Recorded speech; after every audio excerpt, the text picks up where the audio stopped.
Hello everyone. Today I'll discuss with you about social media. Basically, I will cover the definition and classification of social media. So here I begin. So a good way to think about social media is that all of this is actually just about being human beings, sharing ideas, cooperating and collaborating to create art, thinking and commerce, vigorous debate and discourse, finding people who might be good friends, allies or lovers is what our species has built several civilizations on. That's why it is spreading so quickly, not because it's great, it's shiny, it's wheezy new technology, but because it lets us be ourselves, only more so. And it is the more so that the power of this revolution lies. People can find information, inspiration, like minded people, communities, and collaborators faster than ever before. New ideas, services, business models, and technologies emerge and evolve at dizzying speed in social media. Social media is a term often used to refer to a new forms of media that involve interactive participation. Often, the development of media is divided into two different ages, the broadcast age and the interactive age. In the broadcast age, media were almost exclusively centralized, where one entity, such as a radio or television station, newspaper company, or a movie production studio, distributed messages to many people. Feedback to media outlets was often indirect, delayed, or impersonal. Uh, So we see that mediated communication between individuals typically happened on a much smaller level, usually via personal letters, telephone calls, or sometimes on a slightly larger scale through means such as photocopied family newsletters. With the rise of digital and mobile technologies, interaction on a large scale became easier for individuals than ever before. And as such, a new media age was born where interactivity was placed at the center of new media functions. One individual could now speak to many, and instant feedback was a possibility where citizens and consumers used to have limited and somewhat muted voices. Now they could share their opinions with many. The low cost and accessibility of new technology also allowed more options for media consumption than ever before. And so instead of only a few new outlets, individuals now have the ability to seek information from several sources and to dialogue with others via message forums about the information posted. At the core of this ongoing revolution is the social media. So, here I'd like to explore the characteristics, common forms, and functions of social media. So, let's discuss about the core characteristics of social media. Uh, all social media involves some sort of digital platform, whether that be mobile or stationary. Not everything that is digital, however, is necessarily social media. Two common characteristics will help you to define social media. First, social media allows some form of participation. Social media are never completely passive, even if sometimes social networking sites such as Facebook may allow passive viewing of what others are posting. Usually at bare minimum, a profile must be created that allows for the beginning of the potential for interaction. That quality in and of itself sets social media apart from traditional media where personal profiles are not the norm. Second, in line with their participatory nature, social media involved interaction. This interaction can be with established friends, family, or acquaintances, or with new people who share common interest or even a common acquaintance circle. Although many social media were or are initially treated or referred to as novel, as they continue to be integrated into personal and professional lives, they become less noticed and more expected.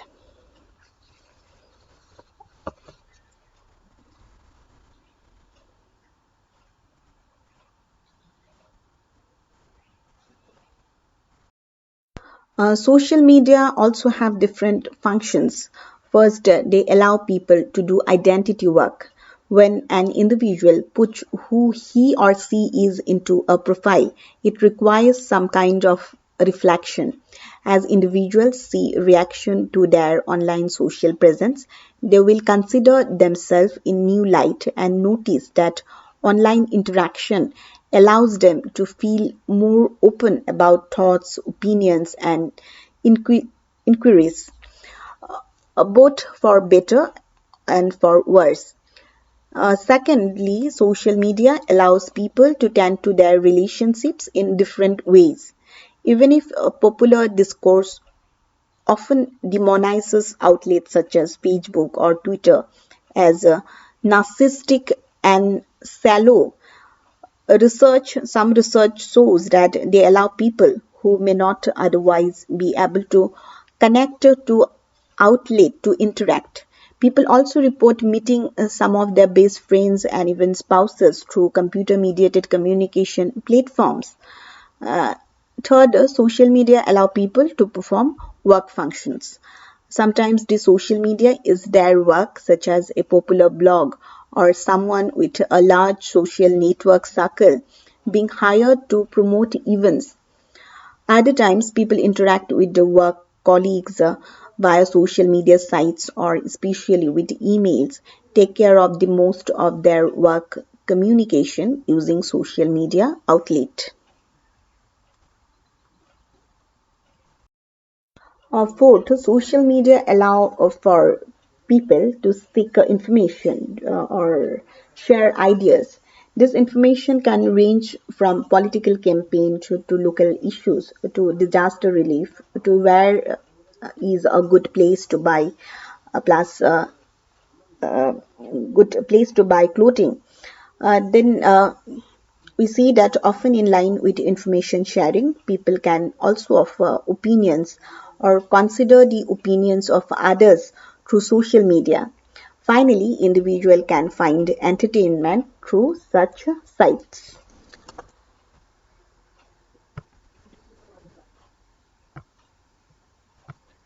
Okay. As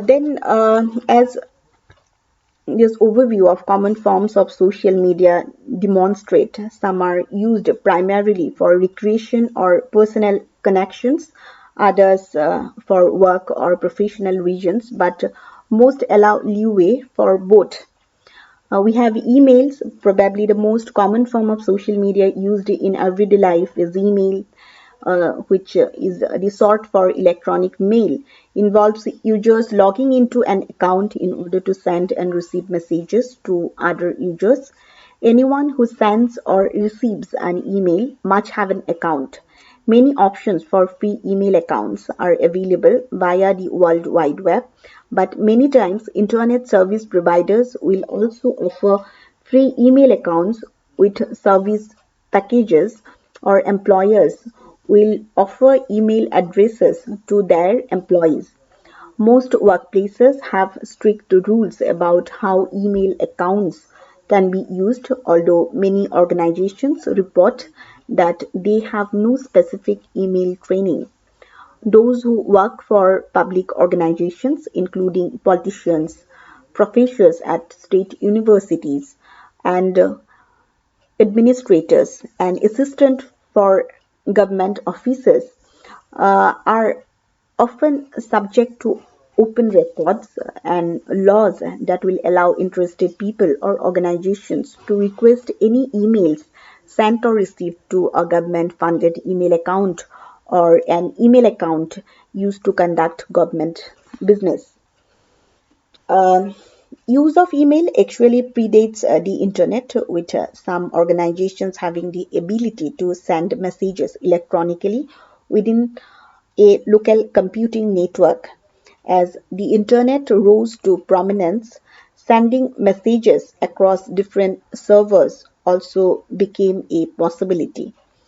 Email acts as a quick and highly reliable way to send documents or images, updates, or important details at a moment notice, or to share one piece of information with a large number of people. Many people face issues with spam or unsolicited emails, that is usually from commercial sources. Many times spam is exacerbated by computer viruses that use email programs to capture all of the email addresses in a user's address book. An address book is the list of email addresses that an individual saves to quickly send an email to an individual or a group of people. People often divide an address book into different kinds of friends, colleagues, or family members to send correspondence to those who it is most relevant.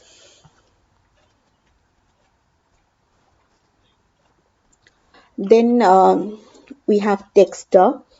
Similar to email, a texter is a two-way communication channel that allows individuals to quickly send a message to another person or a group of people, although media portrayals often make it look as if texting is a particularly youthful behavior.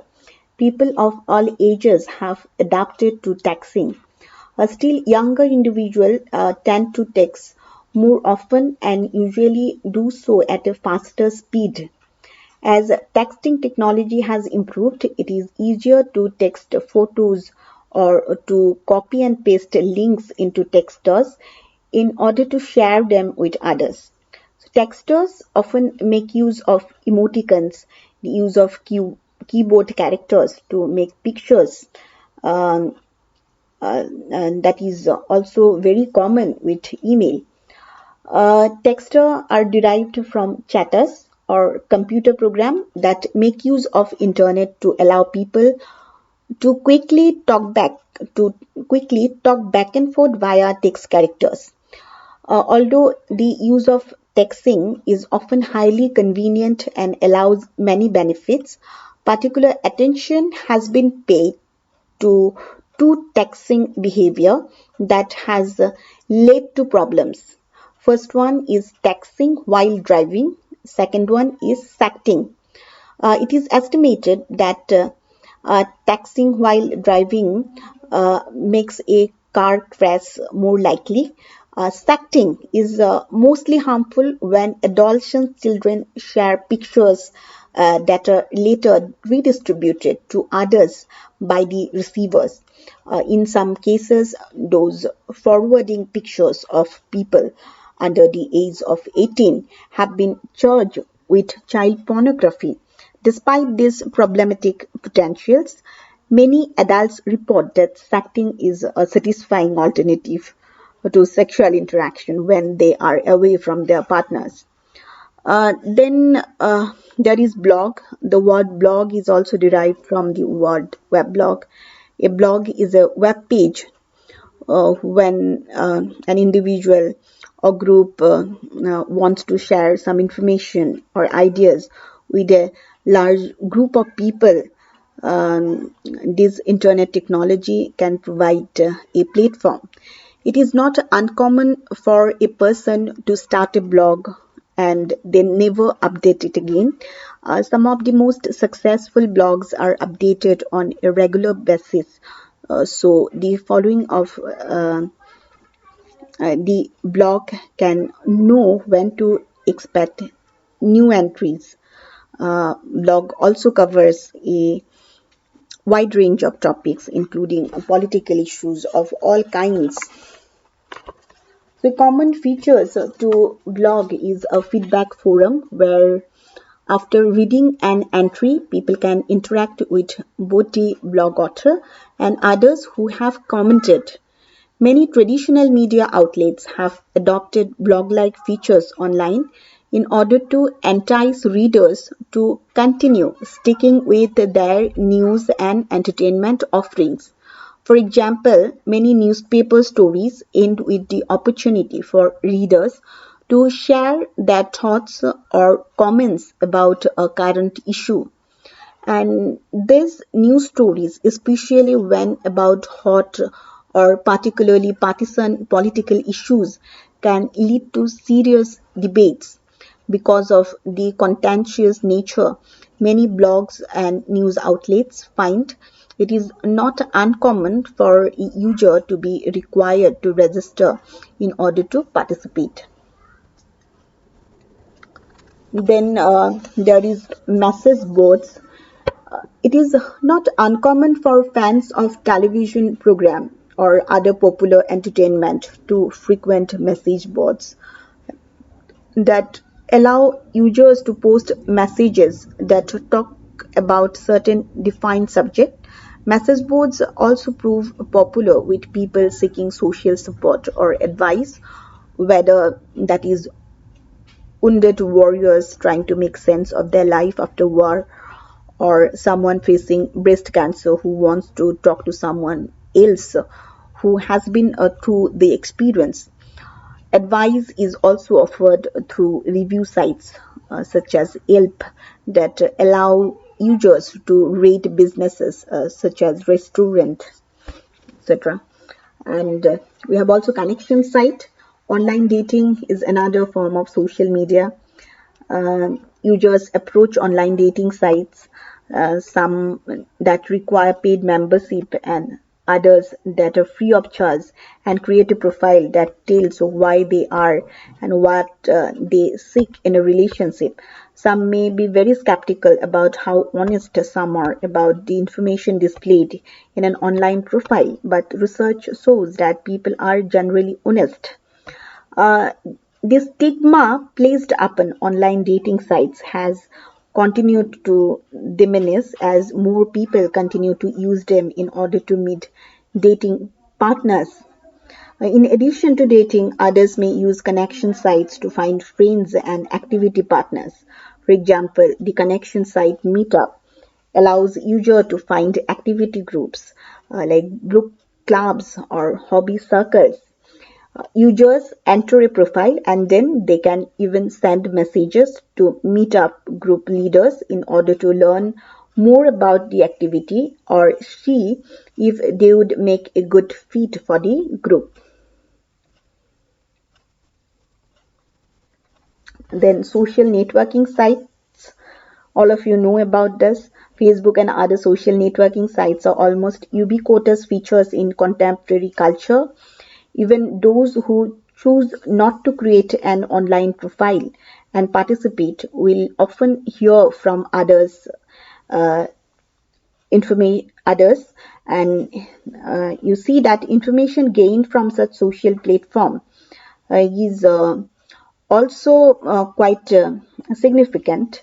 A key distinguishing feature that makes a social networking site is the follow list of users that one connects with, usually based upon friendship, family, works relationship, or even weak tie relationship. It's called weak tie relationship. I'll discuss about the strong tie and weak tie component later. Initially, social networking sites were great ways to meet new people, and although that is still a possibility, that many social networking sites now discourage people from adding connections they do not know. The public nature of information posted to social networking sites often allow a space for social and political viewpoints to be displayed, although research suggests much of this political activity reinforces pre-existing beliefs, especially because people tend to be online friends with those who are most like them and who are like-minded. Uh, There are also games and entertainments. Online games and entertainments often carry a social connection or a social dimension in it. It involves a social dimension in it. Um, uh, Puzzle games like Bejeweled or Word with Friends allow people's even friends to challenge each other for higher scores.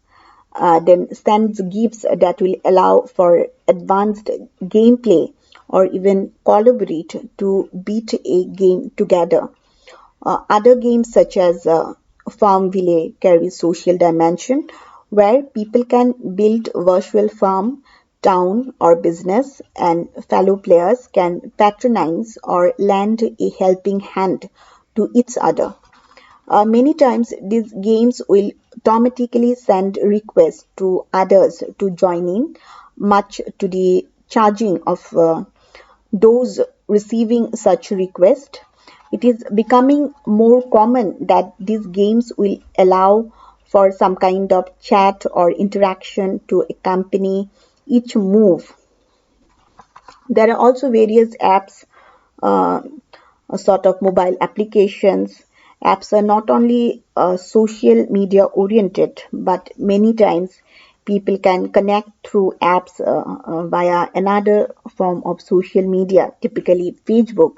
And many times apps in and of themselves have some kind of social dimension. And many apps uses a smartphone location tracker to determine where the user is and to determine the distance between other users. Okay, so this is all for today. If you have any difficulties in understanding whatever I have delivered, do drop me a message into WhatsApp group and it will be dealt in the live class. Thank you so much.